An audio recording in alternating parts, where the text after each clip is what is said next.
We invite you to stay tuned for the live broadcast of the Wednesday evening Bible study of the Mayfield Drive Baptist Church, located at 271 Mayfield Drive, Smyrna, Tennessee. We will now join the service.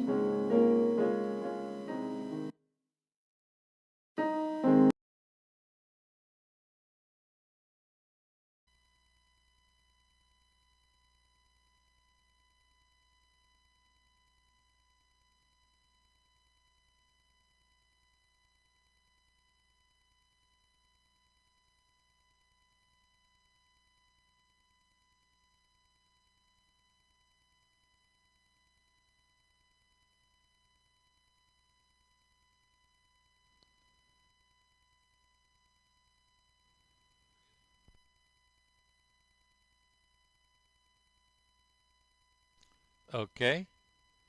Hello. Okay. All right. Well, I thought I was on, but I wasn't. Take two. All right. We do welcome you back to our Wednesday evening Bible study here at Mayfield Drive. We are continuing with our church history through the trail of blood. And this evening, we are continuing with Who Are They? And we're looking at the Albigenses. My pronunciation isn't too pronunciating tonight, so anyway, I may have to have these linguists over here to help me out. Our passages of Scripture we want to consider in Matthew chapter 10, verses 16 through 28.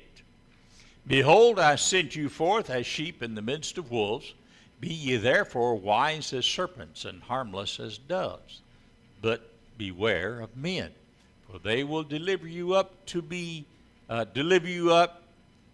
councils, and they will scourge you in their synagogues.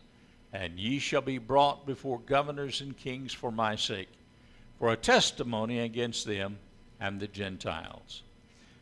But when they deliver you up, take no thought how or what ye shall speak. For it shall be given you in that same hour what ye shall speak. For it is not ye that speak, but the Spirit of your Father which speaketh in you. And the brother shall deliver up the brother to death, and the father the child, and the children shall rise up against their parents, and cause them to be put to death. And ye shall be hated of all men for my name's sake, but he that endureth to the end shall be saved. But when they persecute you in this city, flee ye into another. For verily I say unto you, ye shall not have gone over the cities of Israel till the Son of Man be come. The disciple is not above his master, nor the servant above his Lord. It is enough for the disciple that he be as his master, and the servant of his Lord, as his Lord. If they have called the master of the house Beelzebub, how much more shall they call them of his household? Fear them not, therefore, for there is nothing covered that shall not be revealed, and hid that shall not be known. What I tell you in darkness, that speak ye in light, and what ye hear in the ear, that preach ye upon the housetops. And fear not them which kill the body, but are not able to kill the soul, but rather fear him which is able to destroy both soul and body in hell. I think these are very pertinent to the lessons that we have been studying these past few weeks. And I think it's very applicable to the people who were going through during this Reformation period and the Dark Ages. Granted, these things happened to the disciples right after that Jesus died and the persecution began with Stephen. But it's very applicable to, I think, it's easy to apply it to those that we read about, such as the Albigenses. We want to continue to look at some of the groups that were in evidence during the Dark Ages and during the Reformation. And so again, we refer to Pastor K. David Ofield's work on the subject. So for those who are acquainted with history, not the edited history of some people who abhor the truth, but the actual medieval history of Europe. The name Albigenses shines like a lighthouse into the dark ages. And it should also resonate like a trumpet to all of its children today. You too can bring glory to Christ in the midst of a dark and Satan-controlled world. And may I say, we are in that kind of a situation today. Amen. And it's getting worse. Amen. So all the things that apply to these of our ancestors, and yes, I call them our ancestors, because they were our forefathers in the faith, if you will. These things are applicable to us today as well. Because we are just as susceptible to the persecution that it's coming. Okay? We are just as susceptible to it as they were. There's a little town, and I'm sure I'll be corrected on this, Languedoc. Okay, got it. Of southern France. Apparently that's a province or a territory or region called Albia. That's the town. Albia. But it is formerly known as Albiga. It's called Albi. I'm sorry, I was looking at the line. Yeah, Albi. And then Albiga. In some ways, it might be compared to Coeur d'Alene.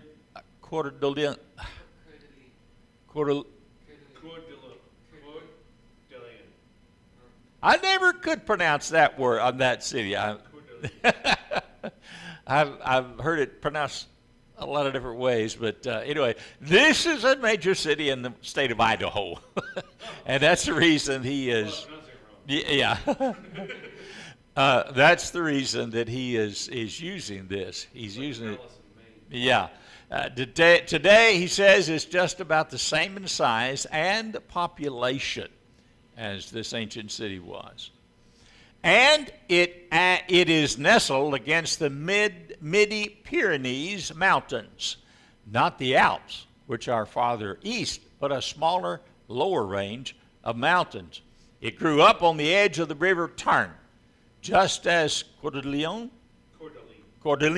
there we go, lies at the edge of a lake.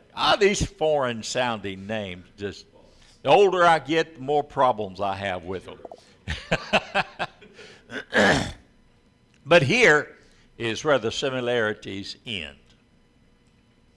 For a long time, Albiga became the focal point in the defense of the truth and a shelter for the church of the Lord Jesus Christ. A small community far away from the great centers of the world, Rome, Alexandria, Jerusalem, was a beacon to the rest of the world. God particularly blessed Albiga. Moshem, that's a historian, Moshem declares that from the beginning of the 11th century to the middle of the 13th, Paulicians began migrating from the Balkan Peninsula to this place in France. Apparently, the local governor gave to them his protection.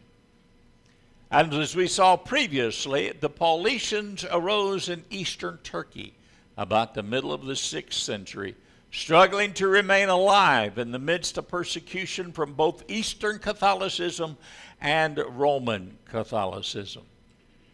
But God gave them a benefactor who permitted and encouraged their migration to Thrace, or in other words, Macedonia.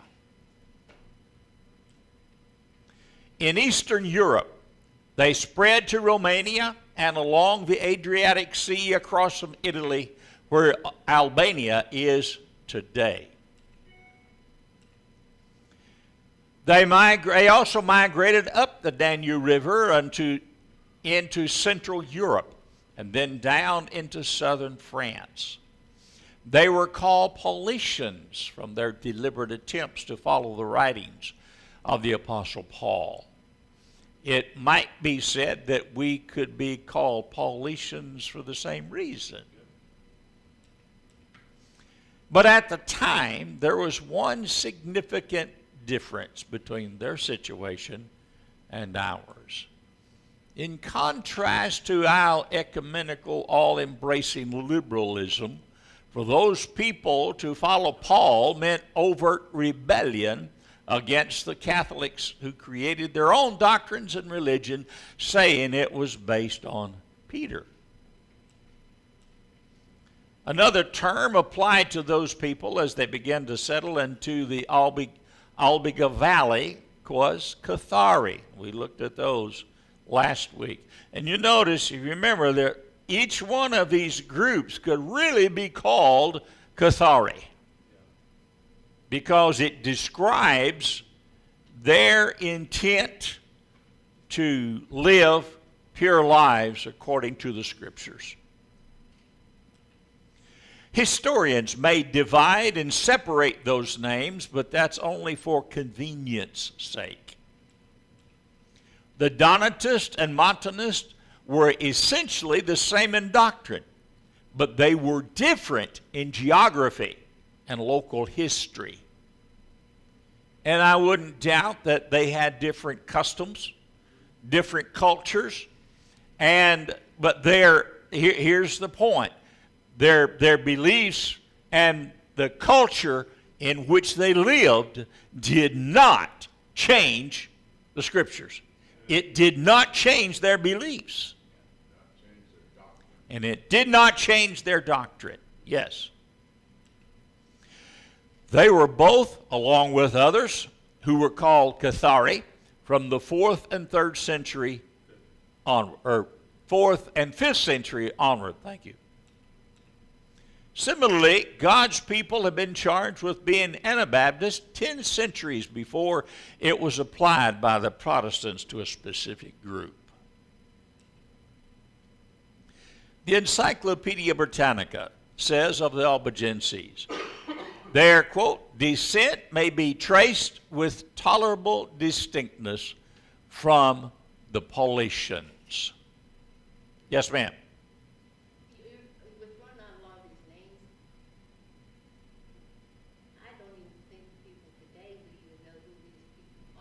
They wouldn't. I mean, all over the world. I don't think they would even know what they were doing or how even they would call people this or that or the other. Because we have so many tree huggers today, quote unquote, climate activists today, you name it, those type of people that try to do all this kind of stuff today, they don't put it toward any kind of church or any kind of thing. But I don't know that people would even be able to have enough Bible teaching today to even think of these things. No, I don't believe they would. probably not. I don't think the lawyers would have enough. No. Because they've not been around, not been exposed to it for several hundred years now. With our culture as it is and what we are seeing, the leftists, the liberals, whatever you want to call them, the idiots, trying to change our own customs and culture here in our country, just the United States, not counting any other country. And it's coming. And it already is here. They're removing statues and first one thing and another. That reminds us, and that's part of our American heritage. Okay? I don't care whether you don't like it or not. That's part of our history. That's part of our heritage. And they're trying to do away with all of that. Well, what about this history? Well, Joe, it's interesting that what Sister Angela said. I have, I'm talking about since probably 1962, I've been in the Baptist church. But here's the thing. until I started going to Florida Baptist schools, and that was in the late 80s. So, I mean, I never had heard of these people, Right. Right. but thank goodness I had some good professors and people that taught me. Absolutely. That's history The- being thrown away, really. Exactly. And what is it that the old adage says? If we don't learn from history, we're doomed to repeat it. Exactly.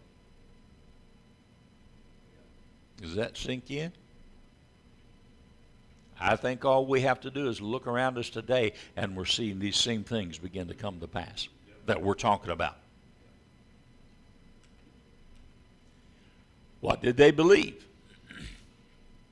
So it said before the Catholics had been accusing them of Manichaeism, all right, so I mispronounced it, for centuries. One of the reasons of this was due to their attempts to live pure lives. They were Cathari. The Manichaeists followed a pagan philosophy where the world was divided into good and evil, darkness and light, between which there was a constant battle. True Manichaeism denied what the Bible revealed about creation and the fall of man. It denied the sovereignty and authority of Jehovah over creation. These people denied the deity of Christ and the necessity or possibility of the new birth. They were heretics of the highest caliber. But for the most part, they tried to live above what they considered to be evil. They were moral without having a biblical basis for their morality. I would venture to say that a large percentage of people of the world today are a moral people. In other words, they have morals that I'm missing the thought pattern here, that conform to what many of us would call conservatism. And maybe a little right, maybe a little to the left, but it's usually middle road, so to speak, within some parameters. They're neither way left or neither way right. They're moral people. And when you have a people that are moral, regardless of whether they're saved or not, regardless of whether they're church-going people or not, regardless of whether they're religious or not, most people have a morality that they adhere to. And that's the reason so many times it's hard to lead a good moral person to a saving faith in Jesus Christ. Amen. Because they're good. Well, Joe, that goes what we said, they're moral, they were moral without having a biblical base for morality. And it's just what I was saying today, that 2 out of 5 quote-unquote professing believers or professing Christians, they don't believe the Bible is the inerrant Word of God. And it's fallen in that same thing. Absolutely. Absolutely. And that you're referring to are people who claim to be Christian, died in the wool Christian, so to speak. Well, They don't have any basis. but they don't have any basis. Exactly. Now, let's stop and think about this for a moment. Don't we, as children of God, as church members, as God's people, also believe in the realities of both good and evil? Yes, we do. But don't we believe that there is a holy God who is opposed by an evil devil? Yes, we do. Don't we struggle to live clean and moral lives in the midst of society's filth? Yes, we do. When society's predominant religion cares little for purity